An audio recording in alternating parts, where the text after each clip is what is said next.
Welcome back to Hot Takes and Deep Dives, and today I am joined by journalist Rich Juzwiak. You might know his advice column over at Slate, his work as senior writer currently at Jezebel, or his very popular podcast, Pot Psychology, with his longtime collaborator, Tracy Morrissey. I first became a fan of Rich's musings on culture over at Gawker, a site that I read religiously throughout its existence. So I got in touch with Rich because there's always been a bit of mythology around Gawker's rise and fall, and he really is the perfect insider to help color in the lines about what it was like to work there, Gawker Stalker, the outing of Peter Theil, the Hogan tape, the site's bankruptcy, and eventual shutdown. So that all having been said, hi, Rich Juzwiak. How are you? Hi. You said my name right. I did say your name Yes. right. Listen, I've been following you for over a decade, over a decade. Right. I guess that's proof. How are you today? I'm good. You're good? Yeah, I'm generally good, I think. Maybe I'm deluded and not nearly as good as I think I am. So let's get into your pre-Gawker career. What was your first big foray into writing on the internet? Before that, I worked briefly at tvguide.com. And before that, for about 5 years or so, I worked at vh1.com, writing about their shows and interviewing the people that were on them, which sounds like a terribly markety sort of job, except it did happen in the golden era of VH1 trashy reality TV.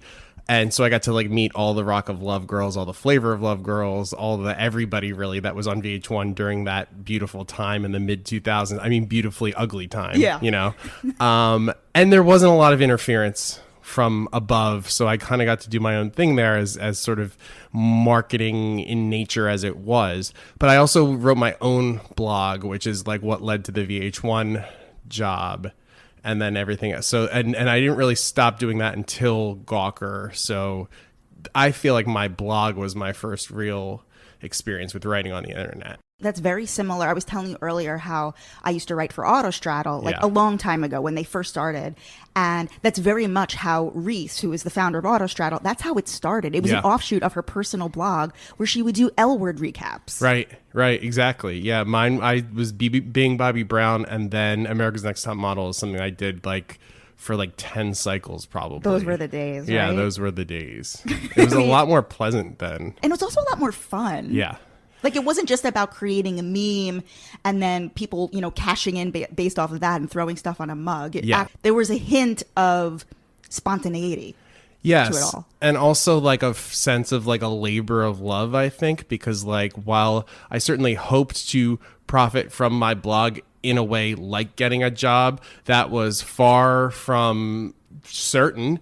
And I didn't really care about ads. I mean, I had some ads from various sort of blog network stuff, but I was never doing anything for them. So I was really just doing it because I wanted to do it. And, creative freedom sort of that's how I established sort of what I did, the ability to just say whatever you wanted to on your blog. And so I've sort of maintained that through my employment choices, I think. When you were doing your old blog and also in the early days, what were the main beats that you would cover? Definitely reality TV. But I've also always had a strong musical background. I mean, even before I was writing my blog, I was freelancing record reviews, not anything particularly high profile, but when I started writing criticism in college, so I always wanted to be a music writer. And further down the line, I started to write more about identity, gay stuff, which I wrote much more about at Gawker.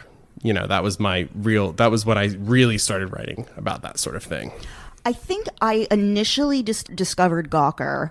I think it was the first site where I felt like the writers were my friends. Yeah. I felt like whoever was writing, it had my sense of humor. It had my sensibility.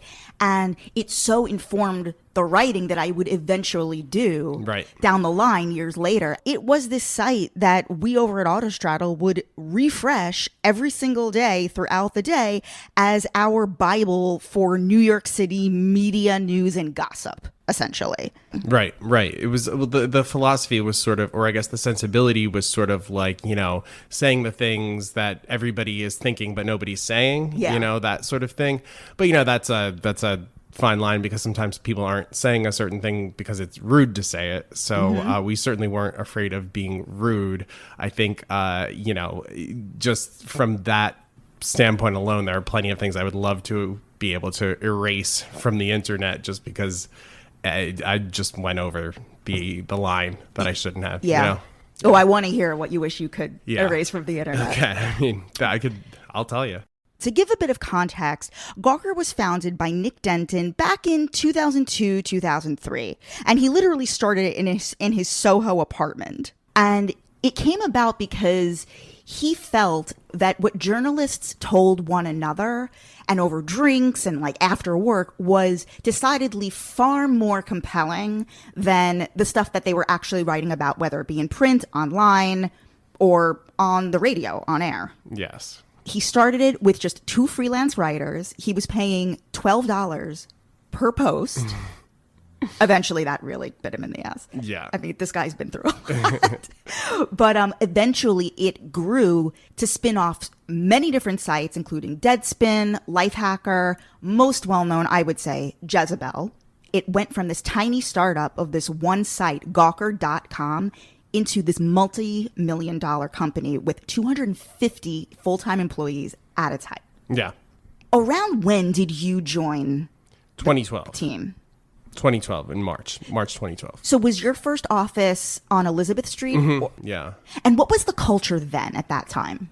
So it was always fun and welcoming in my experience. And the actual culture was a lot of like sitting around elbow to elbow with people that you're working with.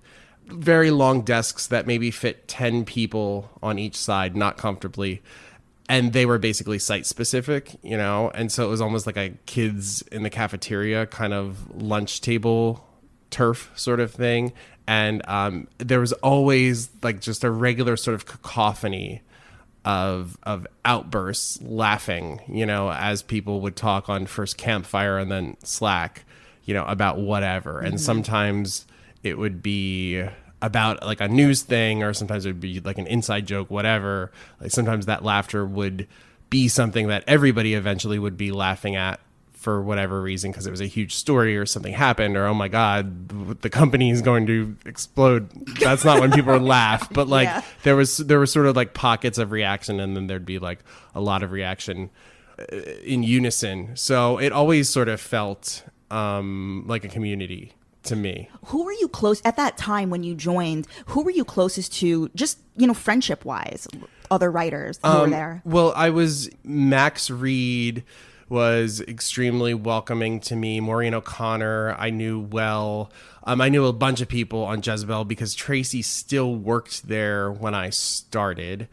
And, and AJ Delario and Emma Carmichael hired me. And I also was friends with Nick. I mean, I was friends with Nick for years before. How did you know Nick? I don't really know. I forget how we met, but Nick just made it his business to kind of reach out to gay men who wrote. To like recruit writers? No, to like recruit friends. He had like he was like just like friends with a lot of media people who were gay. And so I'd go to his apartment for parties and stuff like years before I wrote for Gawker. By the way, one of my favorite writers at Gawker during this time was our very own Brian Moylan. Yeah. Who, everyone knows Brian Moylan, and he got his start at Gawker. Right. Was he doing recaps at Gawker? I believe he did recaps, I believe he did recaps. I think he did initially start the recaps at Gawker, and then Vulture grabbed him to replace Julie Klausner when she went off to do Difficult People. Okay. Which is like, that's a very interesting trajectory. Yes. I did love how Nick did allow you guys to write these, he would allow you to write like goodbye, when different writers were leaving, they were allowed to write like a goodbye blog. And even in the case of Brian Moylan, everyone literally wrote an article like about him. Just like everyone got to submit like a blurb and just pay homage to whoever was leaving. Like if they were like a beloved writer. So I loved that aspect of the culture. Yeah. So one of them, I want to get into like the tenets of Gawker. Now, I remember when I first started reading Gawker Stalker. This was originally a roundup of celebrity sightings in New York City that were submitted by Gawker readers, very similar to how Dumois is currently doing it. I'm certain this was her inspiration, if she remembers somehow, it. down the food chain, maybe, but yeah. Tell me about Gawker Stalker. I think it was meant to be a kind of, party reporting, bold-faced names, page 60 sort of, totally. this person, made mundane, But where it turned was when they turned it into the Gawker Stalker map, which is basically a hybrid of what we just described put onto Google Maps, where you literally would have like pins of where all these people were in a day. Imagine Gwyneth Paltrow, John Mayer. At that time, he was living down in NoHo. And I remember seeing these, and you just click on the pin and it would show you exactly where they were. Yes, but not in real time. So this is when Emily Gould had her thing with Jimmy Kimmel, because Emily Gould was on Larry King, but Jimmy Kimmel was the host of it. Yeah. And Kimmel starts like castigating her for essentially like sicking people on celebrities. Like, how dare you tell people where they are? And it's like, no, that's not what the point of it was at all. That was not. This is, by the way, guys, this is still on YouTube. You can watch the entire segment. They were talking about Gawker Stalker as though it was like a thing paparazzi could use to find people. And it's just like, I mean, like even today, even on Twitter, if somebody posted like Justin Bieber is here, by the time like anybody would show up, he wouldn't be there anymore. It's for entertainment purposes. Yeah. And also, I thought it was just kind of celebrity entitlement on Kimmel's part, or is like, how dare you say anything about us? And really at that point, like, I think the way that celebrities relate to media has everything to do with then, because I do think that things went too far and that people were just vicious and terrible. I mean, like Perez Hilton sort of built this career, and then people were scared of him because he like wrote a barely literate blog that wasn't even funny, and people are like genuflecting at him because of the power the media had at that point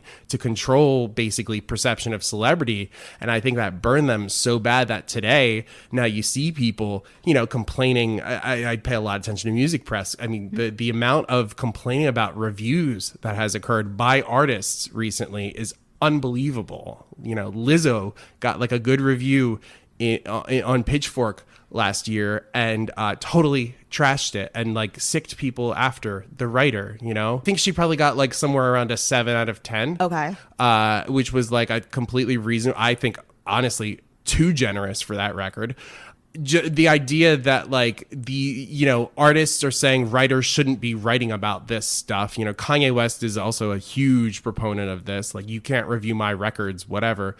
But I think that like so much of that has to do with how things were in the blog era. So there was that resentment, but Kimmel was wrong and Emily was right. And I thought that she was done totally dirty, and that was unfair. What you just said actually reminds me of a quote from Max Reed, who was the editor-in-chief at the time the Peter Thiel story broke.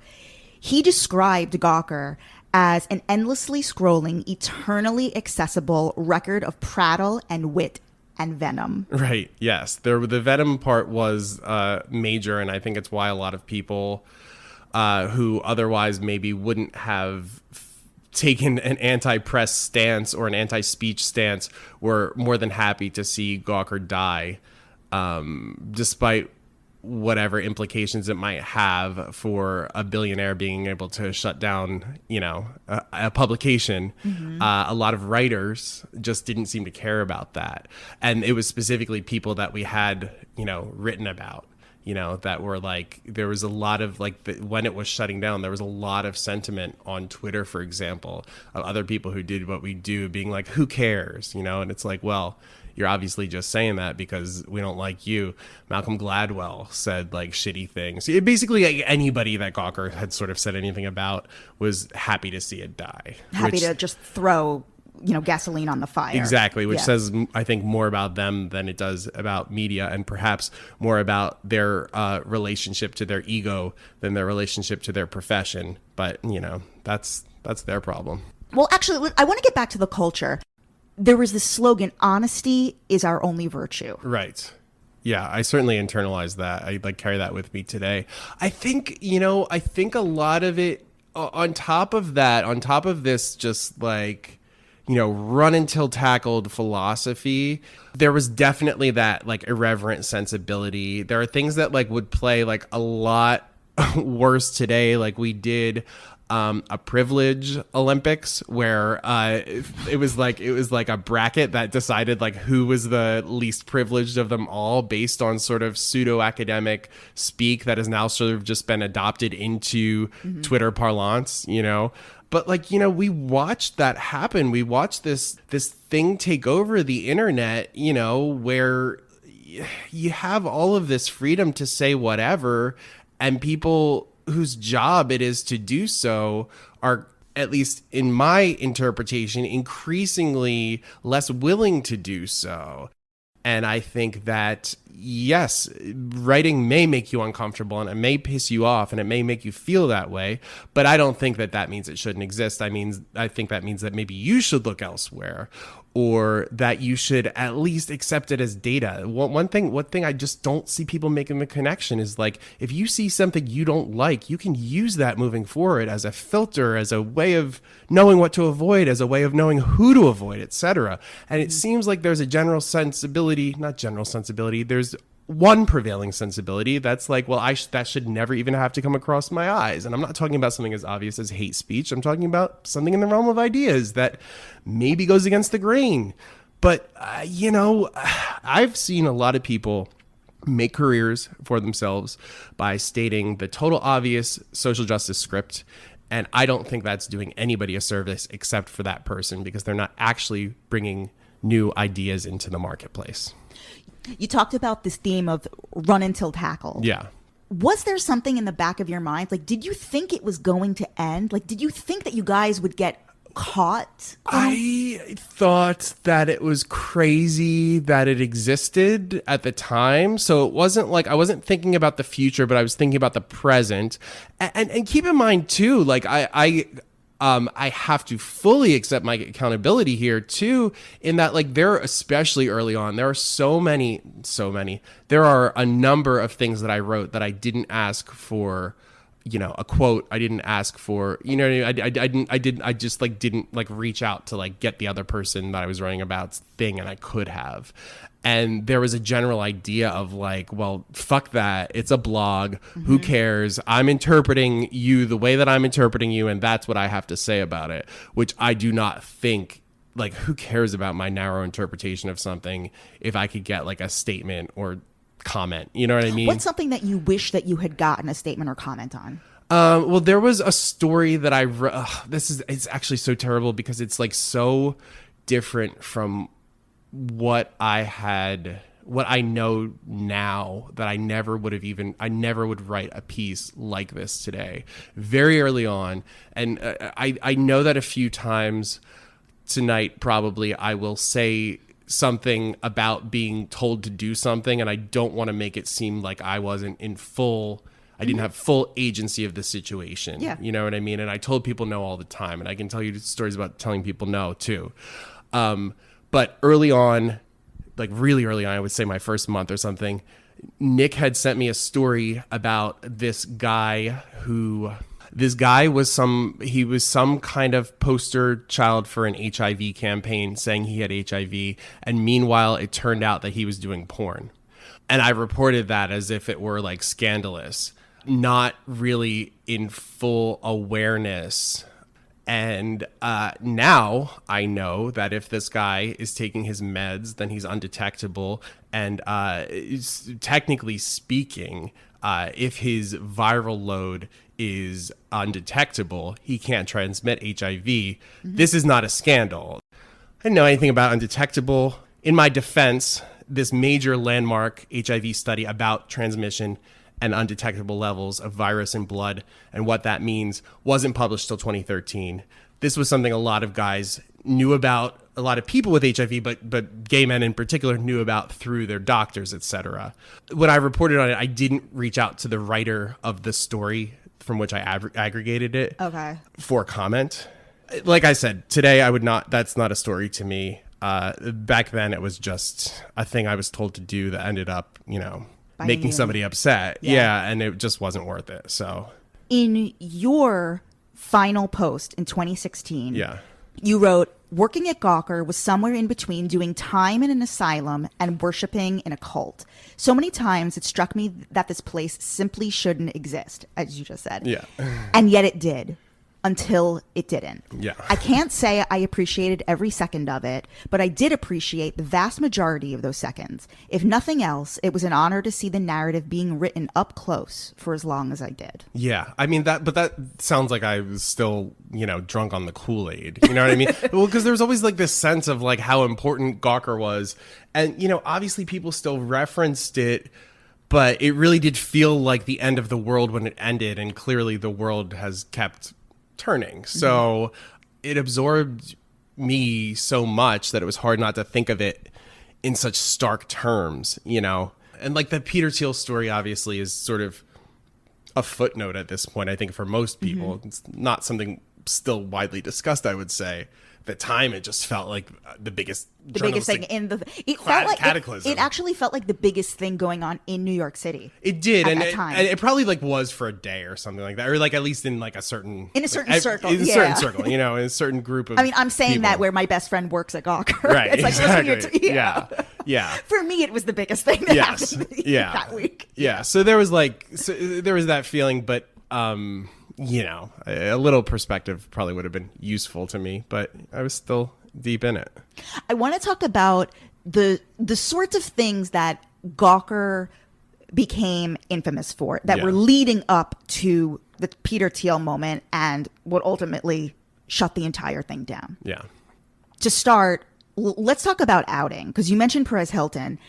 At the time that you guys were writing the stories, I guess, why did the writers feel it was important? Was it merely because there were just not that many out gay people who wielded a lot of power? I mean, it's hard for me to say because I think that like the tide had already started to change a bit by the time I got there.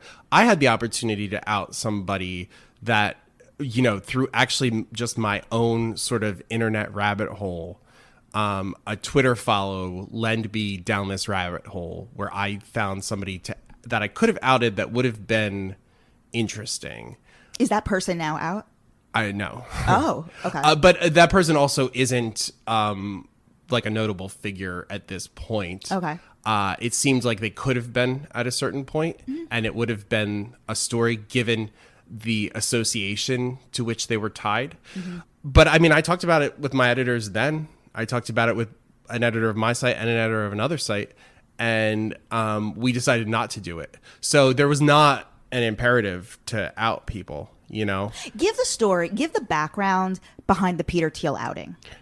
Yeah, so I guess Peter Thiel and Geithner were the major outings, basically. I mean, from what I remember with Peter Thiel, the issue was that he was out to friends. It seemed like it. He just wasn't, people were annoyed, well, like, why can't you just be proud as a gay businessman? Right, yeah. So it's not like he was married with kids hiding his actual private life. Like, he was out. So it was that idea of like, the story that journalists talk about that they don't print.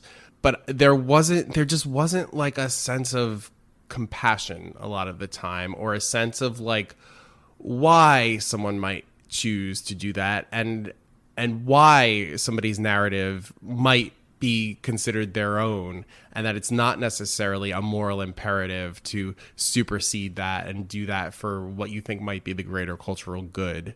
I mean, I think it's a tricky thing. I think that like, if somebody had hard proof of Lindsey Graham being gay after, everything Lindsey Graham has done, I wouldn't be mad at them sharing that, If somebody had hard proof that some, movie star that we think is straight wasn't, I mean, at this point, like... Well, at this point, who cares? At this point, who cares? And also, I don't know, I just feel like with that sort of thing, that's your story to tell. Especially because so much of the time, like gay men are traditionally those who outed gay men. It's like, I mean, obviously there are exceptions to this, but so much of it is that. And like, because of that, you probably have an experience where people sort of define your sexuality for you before you got to it anyway. So what it feels like, and yet you did it anyway. And there are people, like Michelangelo Signorelli sort of like based his early career, on outing people at the Advocate. And it was, politicians. It was anti-gay men. It was, real hypocrites. I don't really mind if a hypocrite gets called out, somebody who's not being a hypocrite. And I even think that like having like a wife beard, I don't even know if that's hypocritical, I don't know. I mean, it does. I can't imagine it not feeling like an act of malice. So certainly their feelings were not taken into consideration. And, this stuff is within the realm of feelings. So it's not unreasonable to say, how would they feel about this? Ultimately, his feelings, and he was so offended that he went on to fund Hulk Hogan's lawsuit. Yes. Which brought you guys down. Yes. And the thing that what I don't get. So Peter Theil was so ostensibly devastated by this outing. Valleywag kind of like talks about him and says he's gay. This is something everybody knows. Never going to say it. In, I think it was 2009. Yeah. So it was pretty early on too. And it really is important to like keep these distinctions, because like there was a lot more that was permissible in the 2000s than there was in the following decade and there is now. Things like sex tapes, the way that we talked about them then, the way that Paris Hilton was made fun of. And I'm not defending Paris Hilton at all. I don't think that she deserves defense, except for the fact that like she was the victim of revenge porn that everybody laughed at and then blamed her for. That, I'll ride with her on that. That was absolutely fucked up, Yeah. Cut to 2016, Peter Thiel's on the RNC stage saying, I'm a proud gay man, I'm a proud Republican, I'm a proud American. What happened in the time when it was so in the time between you were just devastated by this outing to when you got to be proud? I don't understand. And that's another thing. Okay, so we talk about... And also, why hasn't that story been written? Exactly. Why hasn't that story been written? Because I think it's just about power for him. It probably wasn't much of a personal hardship. It was more like, how dare you, who are you tell to my story? Yes. Which is like a fair point, but maybe not the basis of the destruction of a media company. And so many lost jobs. So many like lost jobs, an entire change. And, and by the way, by that time we did have lawyers. We were vetting stuff. It wasn't, when I started, it was, we always had lawyers, but how involved they were with the actual stories and with a process in place certainly grew as I was there, So there was a certain sense of like Gawker sobering up and growing up before it was killed, maybe not to the extent that it should have been, but there was a maturity to the site as it grew. Before Gawker grew up and matured, it was very much like the Wild West. Yeah. I think because in the early days, you weren't, or the writers weren't looking to interview subjects. Yes. They really were just writing about the subject without needing to go through a layer of publicists and not hoping that they're not going to offend the publicist and they're not going to give you their other clients. So there was this theme of just nothing was off limits. Yes. Not so dissimilar to podcasting, the base level of podcasting, where it's not just interview based and right. It's interesting. It is, but also like that sort of spirit has retained. I certainly do work with publicists often. If I want to interview somebody. But also, if a publicist does something that somehow affects the story, I am still in a position where I'm going to write about it, because you know what? If that publicist cuts me off, then the worst thing that's going to happen is like I won't get to see movies early from that publicist house, studio, whatever. I'll go see them on Friday and write about it, for Monday. You know what I mean? Yeah. It's like, that's not going to like change. That's not going to stop me from doing my job at all. And so I had this experience. It was a terrible experience with Jezebel. with Christina Hendricks, where she wasn't she wasn't the one who did the. What happened? So she was in the follow-up Strange. She was in the sequel to The Strangers, which is a home invasion horror movie that then the sequel took place in a trailer park. And so a publicist reached out to me and said, "Do you want to interview her?" And I said, "Sure." And they were, sometimes like you'll have like two different publicity firms on the same movie for some reason, because one does like online and one does, print or whatever. Yeah. But then the one has like the sort of final say. So this person reaches out to me. I get like kicked over to another one that is then like, you have 10 minutes with her. And it's like 10 minutes, like, it's also not like, classic cinema. So, I mean, like, come on, whatever. But still, I was like, I didn't shut it down. I was like, I'll do it. I don't do 10-minute interviews on the phone. You can't get anything. And we're not the kind of site that is just going to print something just because a celebrity said it, Like a round table isn't useful for me. I'm not just looking for that quote. I'm looking to actually like do a thing. And I can do it using very little, but I need something.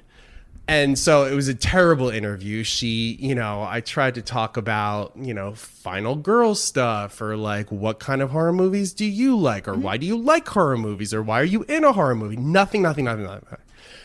So, generally the way I do a junkety interview like this is like, my rough sort of thing is we'll talk about half of your project and half of other stuff, adjacent to you. And that's usually totally fine. I would never go in just like, not talking about the movie, but like, okay, we did our time, let's do it. On top of the fact that it was like just terrible. She was giving me nothing, And so I brought up Matt Weiner, who, created Mad Men. The creator of Mad Men, who was accused of harassment by Kater Gordon, one of the writers. And, I thought it was just interesting that Hendricks, was very sort of pro Me Too, openly so.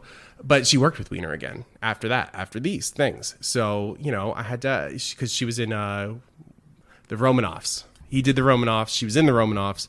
So, just clear it up. And so I sort of jumped to Mad Men and like the way it sort of, talked about the stuff that became really commonplace a few years before and how she felt about that, if it was vindicated, whatever. And then I and I bring up the Kater Gordon stuff, and the publicist intervenes and is like, no, like you can't ask that. And it's like, ugh, do you look at what site I'm writing for, And I think too, like if you don't want me to talk about something, I'm probably not going to be interested in doing that interview, but bare minimum before we get on the phone, you can state that, and then I can decide whether this is worth my time. And this publicist didn't do that. And so I just like kept going, and I was like, I have to ask this question. I'm a man writing for Jezebel. I have to ask this question. I'm not glossing over this. Are you kidding me? And she hung up on me. But when she did that, but actually like when she intervened, I was like, this is great, because what Christina Hendricks had given me was absolutely nothing. And the publicist actually made it worth reading because she cut her off. She made it a story. And Christina Hendricks, by the way, didn't chime in. Like, she saw it getting hot. And if she cares about this issue so much, she has the opportunity to chime in. And, I can't even guess at her motivations. She maybe didn't want to add to the mess while feeling strongly either way and having a totally intelligent thing to say. I don't know, but she didn't. The fact of the matter is that she didn't. And so, yeah, exactly. You kicked me a story. So, like, we're not beholden to publicists in that way, and never were. I had a publicist call me telling me to take down a post, and it was just like... What was the post? Wait, you know what?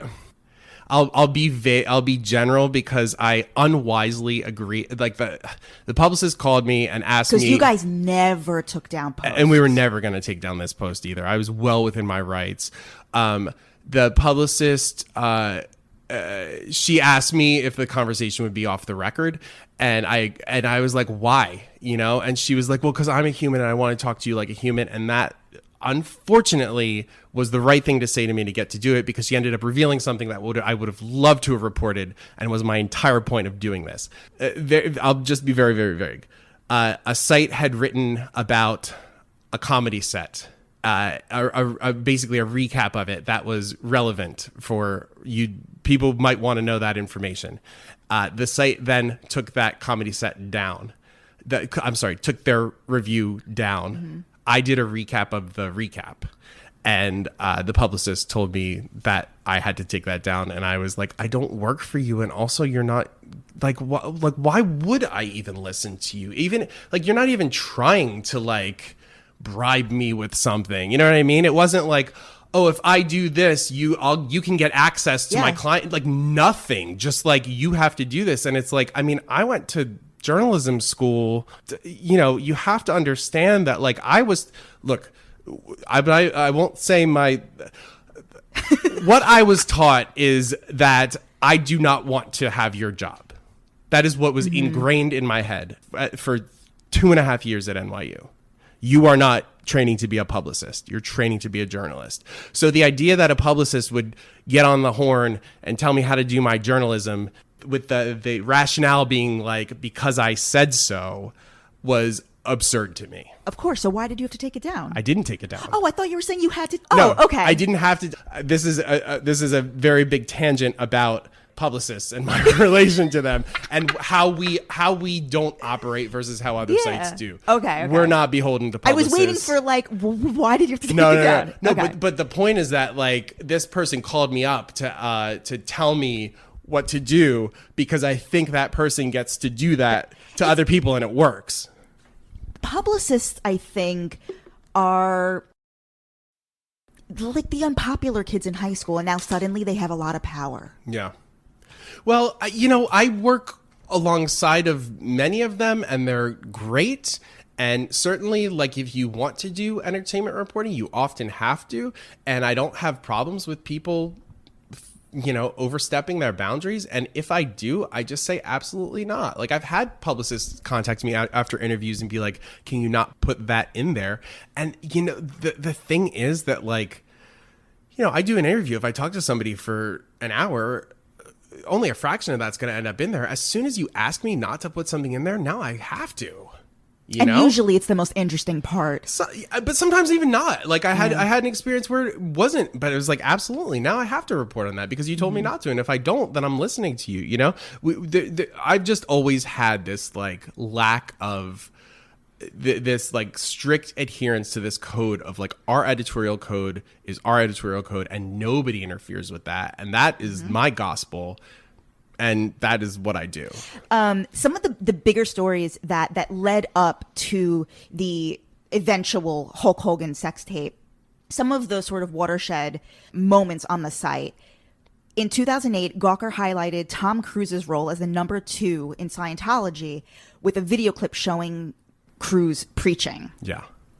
YouTube took the video down and Scientology asked Gawker to take it down. And you guys refused. And I think you even published the letter from the Church of Scientology's lawyer. Yeah, that sounds right. Which is kind of amazing. Yeah.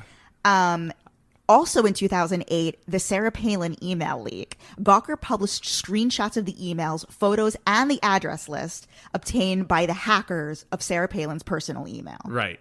Hackers is, you know. They were hackers. Yeah. I mean, they were like a group. Isn't that what a hack definition? Yes. Yeah. No. I wasn't contesting hackers. I was more thinking like today, would I be okay with something like that? I don't know, because actually I had to think about this recently because for very similar reasons.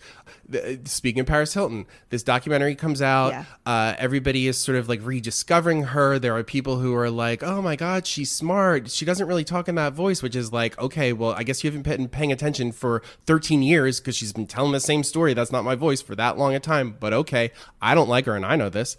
But there is just irrefutable documented proof of her unabashed racism, saying the N-word and meaning it to be hateful. And she has never publicly atoned for that at all. So I went back and looked for all this stuff. Not all that footage exists because all of it is from this storage unit that she had, whose payment she let lapse.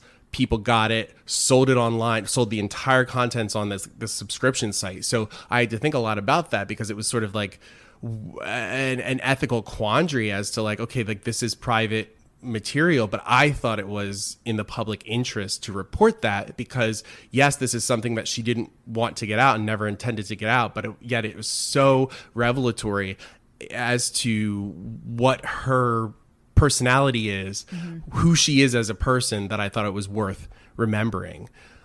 So, I guess in the case of like such a hack, it would really depend on the sort of content. Take me through the week when Nick Denton was facing off with Hulk Hogan at the trial and when the Peter Thiel stuff all came out. What was happening in the office? Okay, so we had moved. So, like, you can't really tell that story without talking about the Geithner stuff because the climate had chilled as a result of the Geithner stuff. Can you contextualize that? So the Geithner stuff was an outing story. There was an executive at a media company, not in editorial, who had hired a male sex worker. And as far as everybody knew, he was presenting himself as heterosexual. And that story was written exposing him, essentially outing him. And because he was a private figure who wasn't necessarily on the record as being anti-gay, and only sort of tangentially interesting in terms of his name and professional association, that caused a huge backlash that resulted in the post being taken down, which was, I don't think it was the first post that was taken down, but it might have been like the third post that was taken down in Gawker's history. And the general, the law of the land at that point was we don't take posts down, which caused a huge, that was just such a crazy time. And this is when we're in the old office, Elizabeth Street, right about to move into the new office. So I guess that was 2015, basically a year before the Hogan trial and verdict.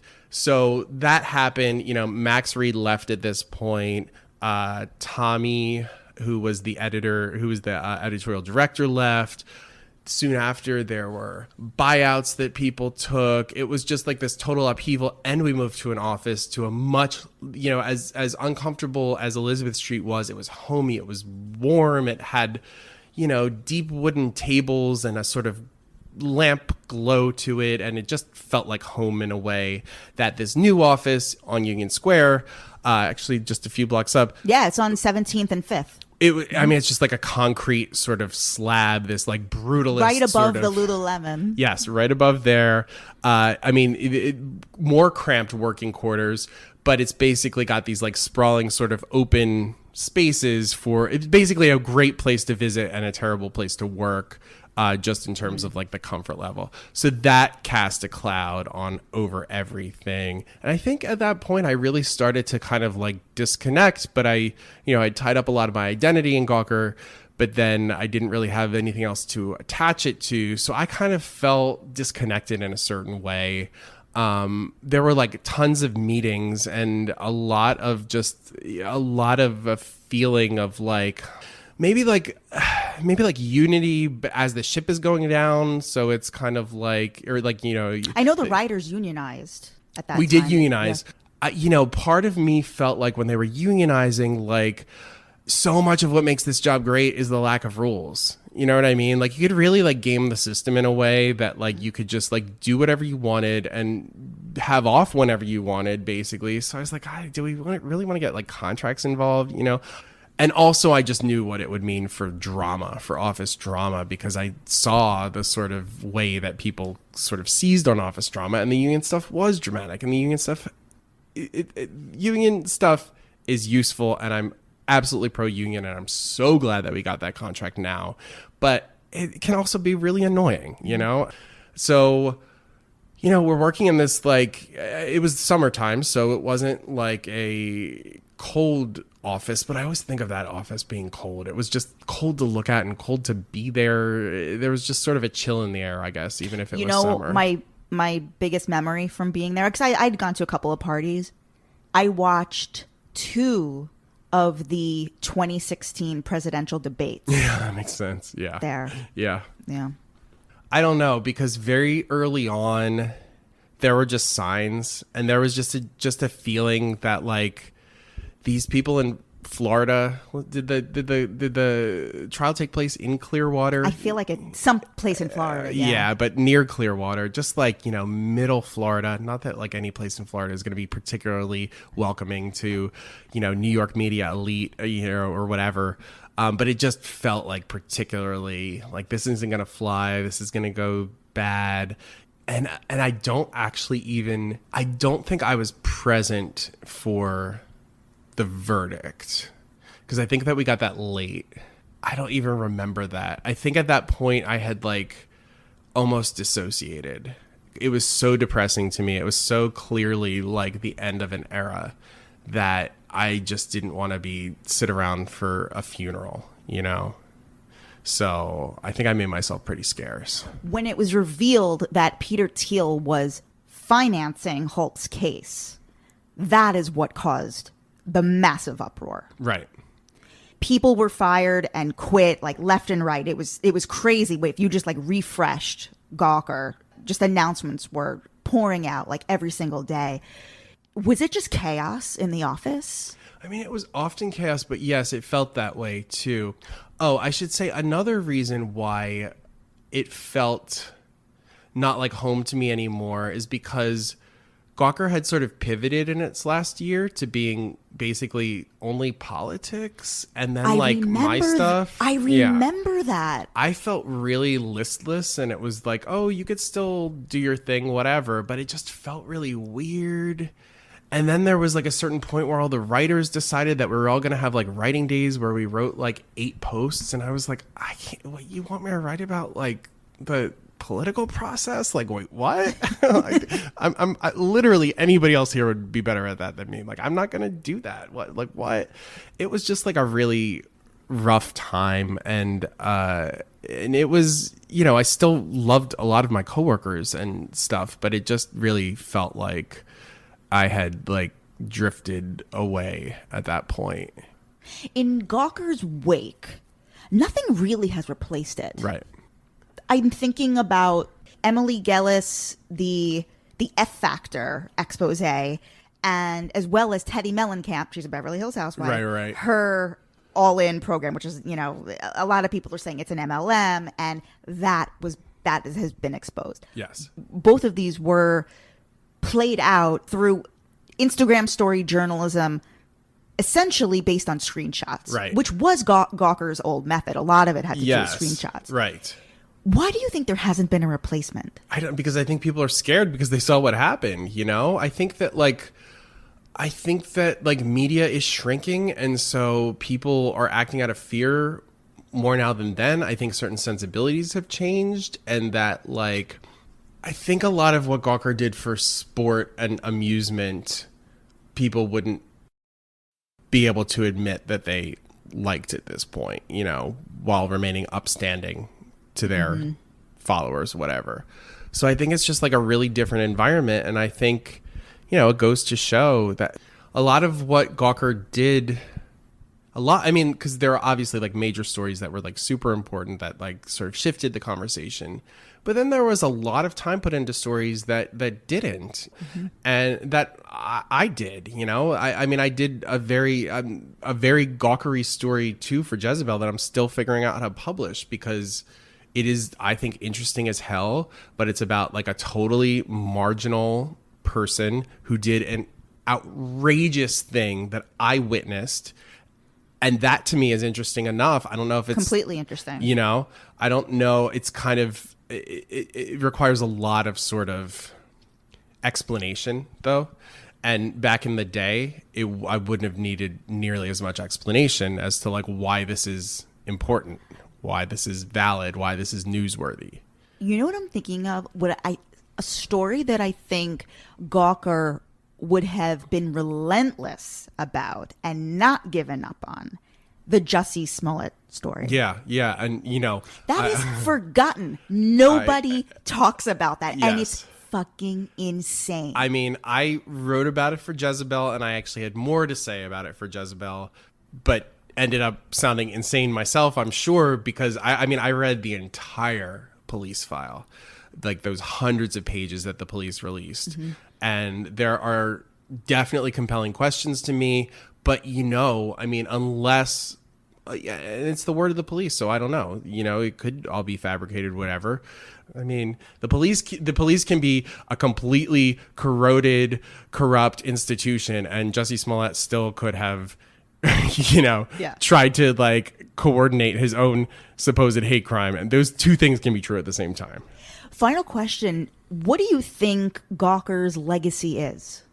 I mean, I don't know. I think it's like a relic of the way that things once were, really. I mean, I think it's more, I do think that there is a certain, you see people time to time saying like, oh, if only Gawker were here to cover this, or if only there were something that popped up that were like Gawker, something like that. But I think far more people are not saying that. And so I think it was, maybe like an experiment, a way of, of being like really reckless, kind of reckless. Yes, it was often reckless journalism. Yeah, kind of like reckless journalism, I think. And there's a happy medium that's not met, I think, out of fear.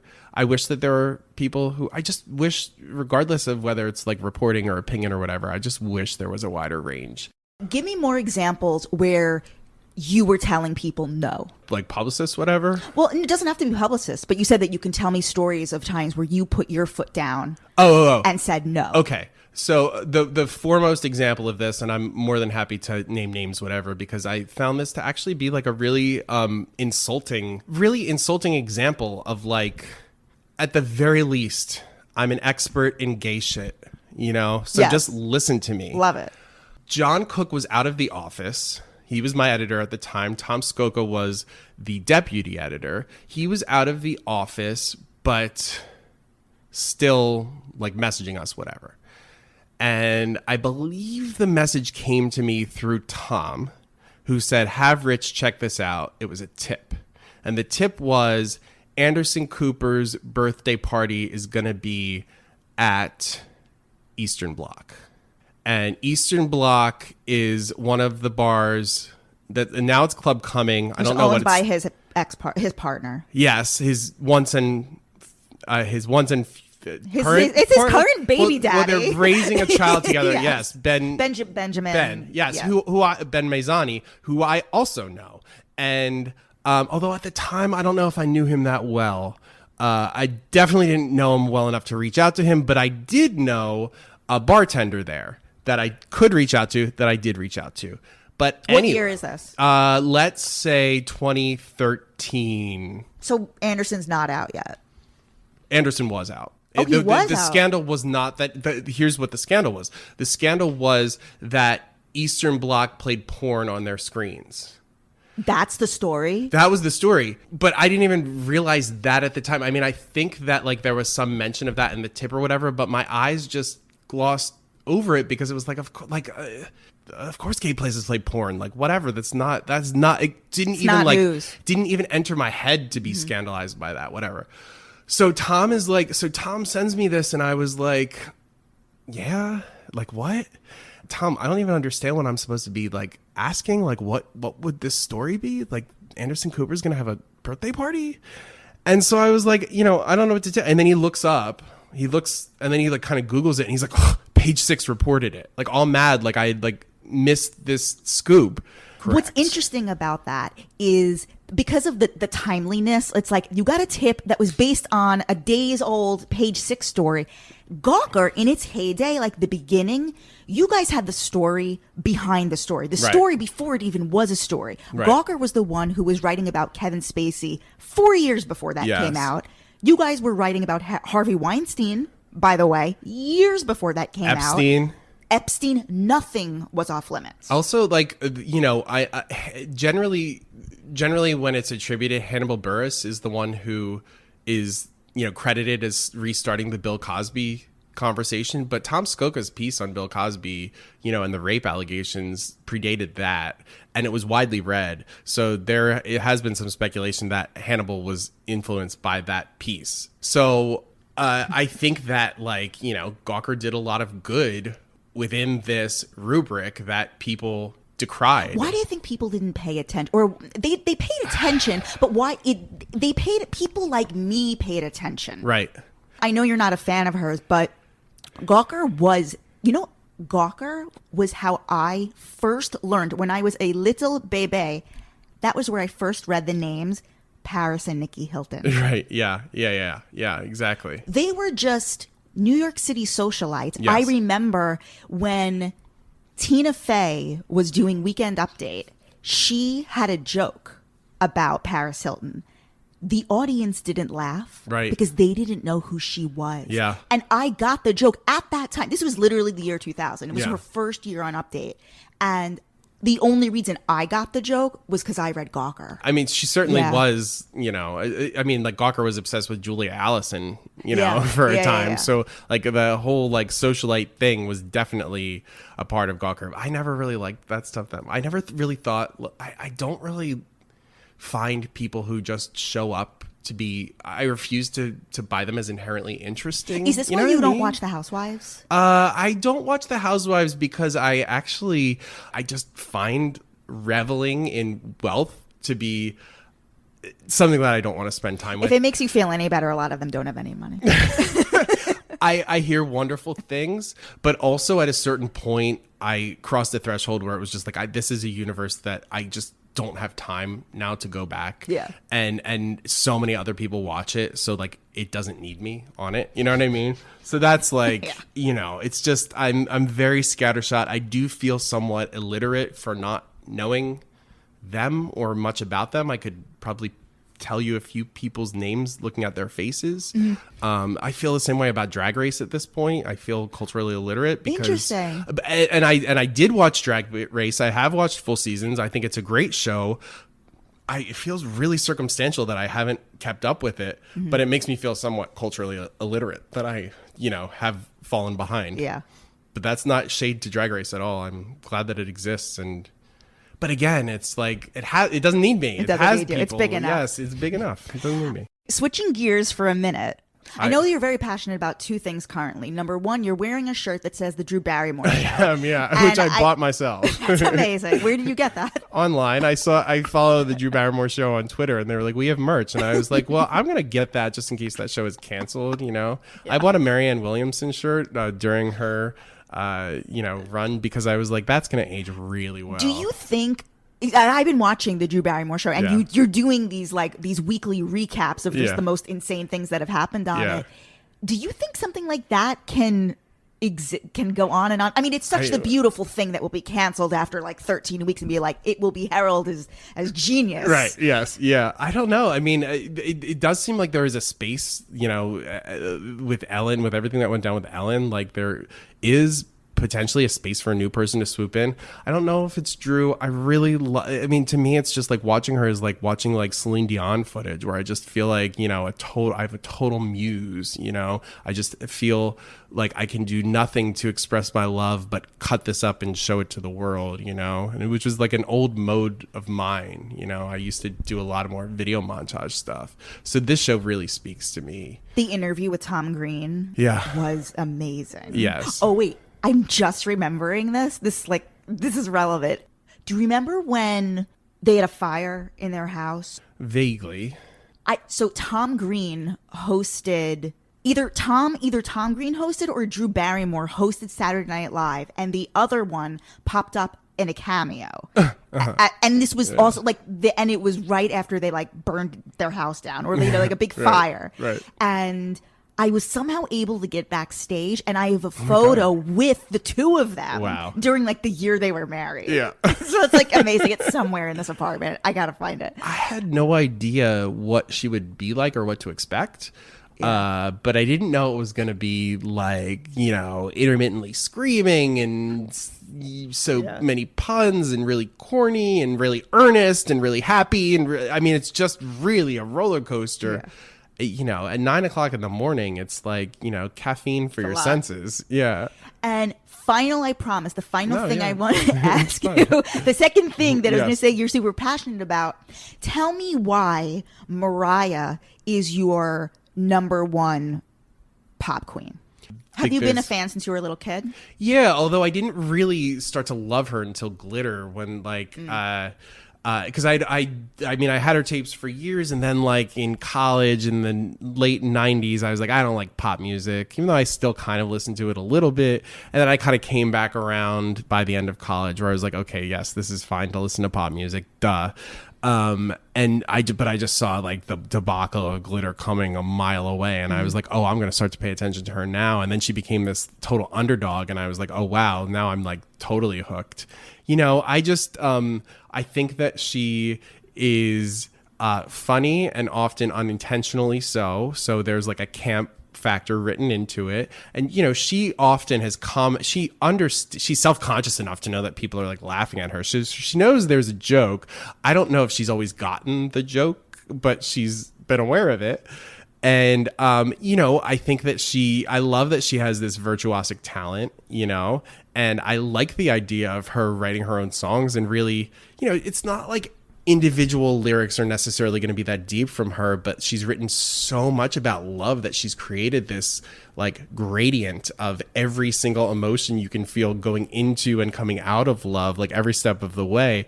And so then her songbook becomes a sort of profound meditation of the experience, the nuances of the experience, you know? So I do think that there's a smartness there. And yeah, I don't know. She just amuses me. I mean, I like a lot of her music. I love a lot of her music. I love R&B. So, you know, her turn at Butterfly into being like a straight up R&B artist really appeals to me. And I just think that she's great and funny, and you never know what she's going to say.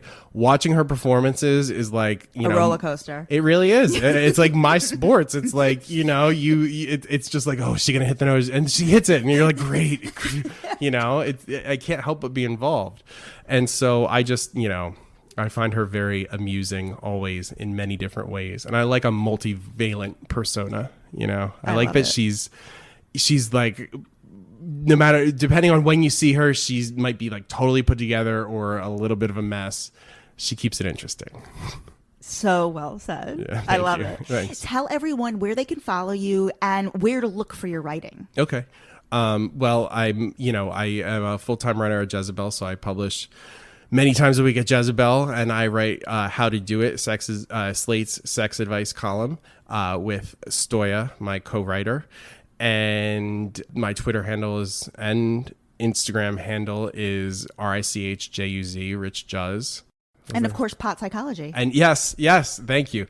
I'm just always working, basically. I mean, literally always working. And like, you know, I made my job watching things, so like that's fine. I'm happy to do that. You're fantastic. Thank you. Thank you so much for this. I've, you know, like I said before, I have been into and part of the Gawker mythology since as far back as I can remember. And your name has been a name that I've been reading your stuff for well over a decade. So this is an honor. Well, very exciting. An honor for you to say that. And thank you for sticking with me. Thank you. Guys, you can follow me, Jess XNYC, follow the show account, Hot Takes Deep Dives, and we'll see you soon.